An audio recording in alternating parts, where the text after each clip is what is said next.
ခေါ်လာပြီးလျှံကြီးချမ်းသာတဲ့တထေးကြီးကမိမရှာမရလို့သူ့ဘွားစိတ်ဆိုပြီးခရင်ထဲမှာအပြင်ကိုလွတ်ပစ်ခံလိုက်ပါတယ်။ဘာမှမချလိုက်ခင်မှာပဲအဖွားပြည်သူကဗီဒီယိုကောနဲ့ထပ်မံတတိပေးလိုက်ပါပြန်တယ်။နောက်ထပ်မိမရှာမလာနိုင်သေးရင်အေးလုံးဝပြင်မနိုင်တော့တဲ့အကြံကုန်နေတဲ့လက်ထောက်ကတထေးကြီးအတွက်ရီစားအတူတရအောင်ငါပေးခဲ့ပါတယ်။ဒါပေမဲ့ဖုန်းပြောနေတော့တထေးကြီးရဲ့ဝီချက်ကအရှင်းနဲ့ရှော့ဆင်းသွားပြီးအနေထူနေပါဖြစ်ခဲ့ရပါတယ်။ဒါကြောင့်ကျွန်တော်မိန်းကလေးတယောက်ကအချိန်ပြီးကူညီနိုင်ခဲ့ပါတယ်။ဒါပေမဲ့လက်ထောက်ရဲ့အမှားတစ်ခုကြောင့်တထေးကြီးနဲ့အဲ့ဒီမိန်းကလေးတို့မတော်စားနမ်းမိသွားကြပါတယ်။မိန်းကလေးကတော့ဒေါသထွက်ပြီးပါးရိတ်ခံစားခဲ့ပေမဲ့တထေးကြီးကတော့အဲ့ဒီနံကိုသဘောကျသွားပုံပါပဲ။အဲ့ဒီမိန်းကလေးမှာချစ်သူရှိနေမိသားပါ။သူမဟာ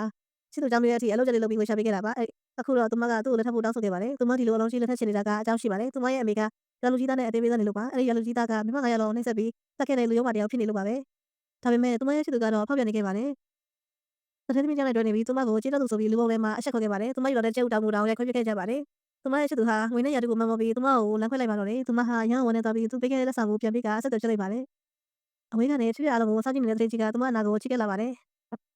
သူကသူမကိုလက်ထပ်ဖို့တောင်းဆိုလိုက်ပါတယ်။သူမကလည်းရန်လူကြီးသားလက်ထက်ကလွတ်မြောက်ဖို့တထေးကြီးကိုလက်ထပ်ဖို့သဘောတူလိုက်ပါတယ်။သူတို့နှစ်ယောက်ဟာချက်ချင်းပဲလက်ထပ်စာချုပ်တော့ချုပ်ခဲ့ကြပါတယ်။တထေးကြီးကသူ့ဘာကိုလက်ထပ်စာချုပ်ပြပြီးစိတ်ချအောင်ပေးခဲ့ပါတယ်။သူမကတော့သူ့ခွေမောဟာအခုလိုအရန်ချမ်းသာတဲ့တထေးကြီးမှ